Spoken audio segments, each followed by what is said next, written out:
Este video llega gracias a... Atención emprendedor, potencia tu negocio con préstamos con garantía hipotecaria de rebajatuscuentas.com y págalo hasta en 10 años. Gracias a Samsung. Bueno, ahora sí conversamos con Lucas Hercia, abogado especialista en Derecho Constitucional. Habíamos anticipado que uno de los temas que abordaríamos era la denuncia constitucional presentada por la fiscal de la Nación en contra de Pedro Castillo y Walter Ayala, en su calidad de expresidente, exministro de Defensa, por el caso de los ascensos de las Fuerzas Armadas y la Policía Nacional. Y la primera pregunta, Lucas, muchísimas gracias por acompañarnos esta mañana, es ¿cuál es el procedimiento? ¿Cómo se actúa en este caso? Se acusa a los mencionados por delitos de abuso de autoridad, patrocinio ilegal, cohecho pasivo. La fiscal Patricia Benavides ha presentado esta denuncia el día viernes. ¿Cómo se tramita? Antes que nada, muy buenos días, Mávila. Buenos días, Fernando. Gracias por la invitación.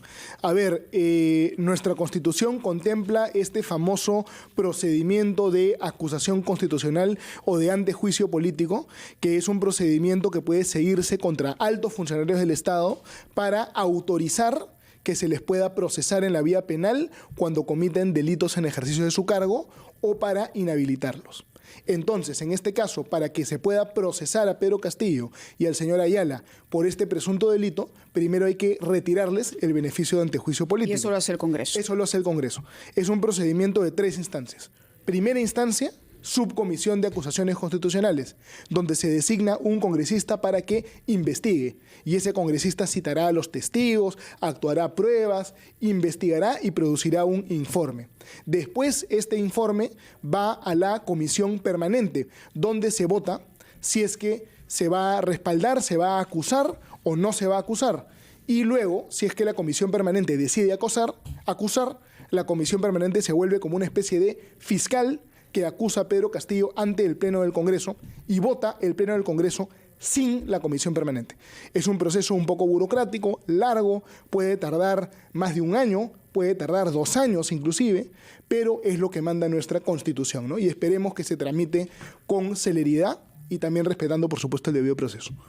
Bueno, ahora hay que tener paciencia entonces, porque dice usted que esto podría llevar hasta 2 años antes que se vea uno de los casos. Así es, efectivamente. Castillo, sí. Hay que jalarle un poco las orejas al Congreso, ¿no? Porque han habido muchos casos donde se presentan este tipo de denuncias y el Congreso nunca las tramita, entonces los temas prescriben y finalmente puede haber impunidad, ¿no? En otros casos en el pasado ha pasado esto. Yo espero que este Congreso sea más diligente tramitando estas denuncias, ¿no? Y puesto que usted habla sobre el Congreso, queremos preguntarle su opinión sobre las imputaciones que se están haciendo contra el presidente Alejandro Soto. Algunas que ya vienen arrastrándose de varios días, sobre todo una grave que usted conoce, que tiene que ver con el uso de la prescripción, ley por la que él votó y que se le aplicó beneficiosamente a él. ¿Este solo hecho es o no descalificador? A esto se añaden otros casos, algunos de los cuales han salido a luz anoche mismo, Mávila. Sí. No lo explicará Mávila después. A ver, yo no conozco el detalle de todos los casos contra el señor Soto. Yo pienso que el señor Soto tiene que optar por defenderse de manera transparente, por ir a los medios a explicar, a detallar, defender su posición, porque así, si es que hay mentiras en su contra, él va a poder desenmascarar eventuales mentiras, ¿no? El único caso que yo sí he podido investigar un poquito más es el caso de la denominada Ley Soto. Esta es una ley, hay que tomar en cuenta, que no fue presentada por el señor Soto ni por su bancada, sino que fue presentada por un congresista de Perú Libre, por Flavio Cruz Mamani. Y además hay que tomar en cuenta que en una primera votación el señor Soto de hecho vota en contra de la ley y recién en la segunda votación vota a favor, ¿no? Entonces, cuando se decide. Claro, por más que nos pueda caer bien o mal o nos pueda no gustar muchas cosas que hace el señor Soto, no es tan exacto decir que él haya impulsado la ley, ¿no?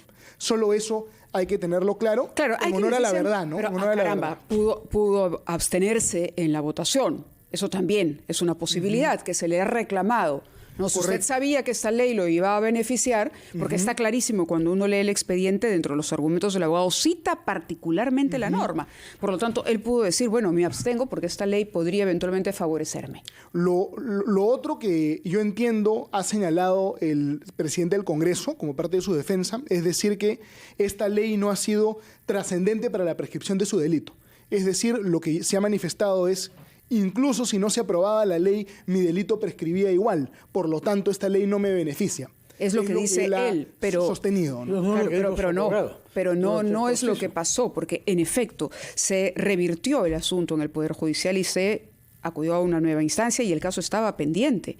Es decir, él se acoge, tanto es así que textualmente en el expediente se cita esa norma para que pueda utilizarse la aplicación de la ley y prescribir el delito. Hay otro tema que ha surgido anoche y que tiene que ver con la declaración jurada que presenta Alejandro Soto al momento de su inscripción para postular como congresista. En esa declaración jurada, él dice: no tengo ninguna deuda por, digamos, algún tipo de indemnización o pago de reparación civil. El punto es que sí lo tenía. Sí lo tenía, ¿por qué? Porque se le había impuesto una condena por difamación de cuando él era periodista en el Cusco. Y él tenía que pagar un monto, 10.000 soles, si mal no recuerdo, 10.000 soles por eso. Tampoco aparecía en el registro de deudores y él se ampara en eso, pero él sabía perfectamente cuál era la situación y bueno, omitió la información en esta declaración jurada y finalmente pudo inscribirse y postular y salió elegido congresista. ¿Esta falta cómo se analiza? Entiendo que finalmente él pagó esa deuda, pero evidentemente uno siempre debe transparentar, ¿no? La paga después. Entiendo que él presenta la declaración y una vez que es elegido congresista, va el Poder Judicial y le recuerda, le dice: señor, por favor, pague esto que lo está debiendo. Ojo, aquí hay este tema. Entonces, nos estamos acostumbrando, no sé si cabe, a pasar esto que podríamos denominar en el lenguaje más peruano posible, criolladas, digamos, ¿no? Que bueno, como no estoy en el registro, es decir, me pasé la luz roja, pero nadie se dio cuenta y por lo tanto no está mal. Pero alguien me vio pasarme la luz roja y yo sé que me pasé la luz roja. Entonces, llevando esto al terreno de nuestra clase política, el punto es: ¿la presidencia del Congreso en el señor Alejandro Soto es sostenible? Ciertamente está bajo un nivel de estrés y de cuestionamiento significativo y eso podría dar lugar a que haya una recomposición en el Congreso.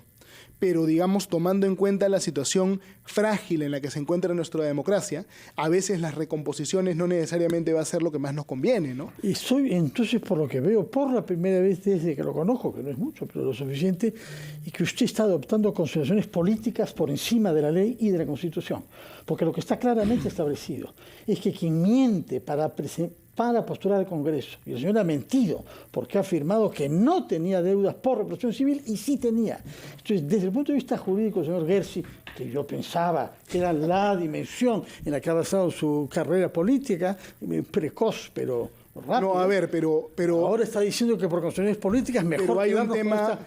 A ver, pero usted me hace una imputación jurídica y yo lo hago también una respuesta totalmente jurídica, Fernando. ¿Cuál es la jurídica? ¿Mintió o no? A ver, pero hay un tema, la mentira pero hay excluye, un tema procesal. Independientemente si haya mentido o no haya mentido, si nos cae bien, si nos cae mal, él ya siendo presidente del Congreso no se le puede retroactivamente excluir a algo que tenía que ocurrir cuando es candidato, ¿no?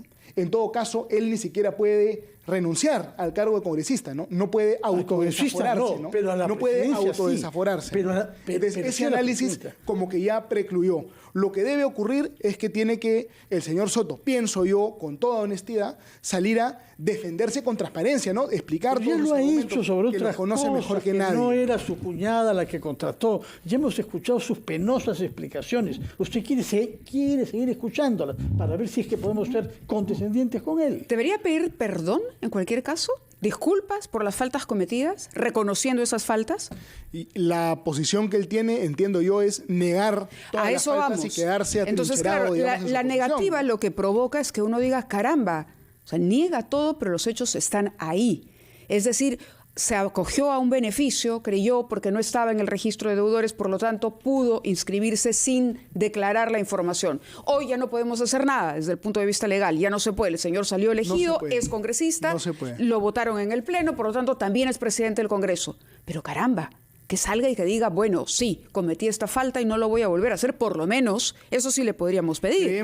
Yo pienso que sería algo sano. No, digamos, de cara, digamos, a lo que decíamos que nos estamos acostumbrando. Hay una explicación que entiendo que es la defensa que él tiene sobre este punto, pero que es una explicación formalista, ¿no? Diciendo, exacto, había una empresa que era la deudora principal y yo era el deudor, digamos, accesorio, pero finalmente deudor es deudor y eso ha debido transparentarlo. No, era él, por el programa de televisión, por haber acusado a un policía de algo que finalmente el policía gana esto en un proceso y él es sentenciado por difamación y se le impone 10.000 soles de reparación civil que no paga, sino hasta que el Poder Judicial, una vez elegido congresista, lo conmina a hacerlo y le dice, oiga, acuérdese de la arruguilla que tenía por aquí.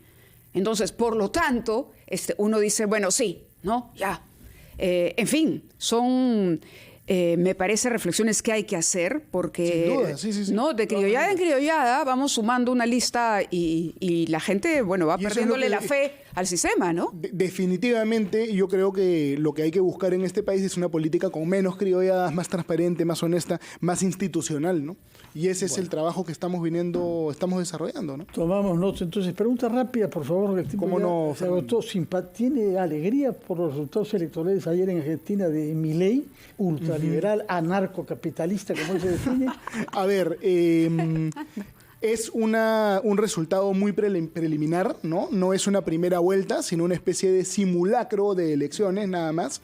Yo creo que es un sistema razonable porque te da una foto de lo que podría ser el panorama electoral. Es como una encuesta con mucho más precisión que las encuestas normales. De acuerdo, ¿no? Muchas gracias. Creo que Fernando Tuesta estará contento de oír. Sí, es que yo he reflexionado mucho sobre este sistema y creo que cada vez me gusta más. Es algo que está interesante. Son las elecciones primarias abiertas, simultáneas. Y sí me produce alegría porque Argentina es un país con mucho potencial donde el peronismo, la izquierda extrema, muy corrupta, ha llevado a este país pues a una debacle económica y Milei pone ideas nuevas sobre la mesa y creo que eso es sano para institucionalizar más el Estado de Derecho en Argentina. Muchas gracias. Cambios. Definitivamente sano, ¿no? Muy bien, muchísimas gracias a Lucas Gersi por haber estado con nosotros esta mañana. Muchas gracias a ambos, muchas gracias. 9:19, momento de ir rapidísimo a una pausa y regresamos en Ampliación de Noticias.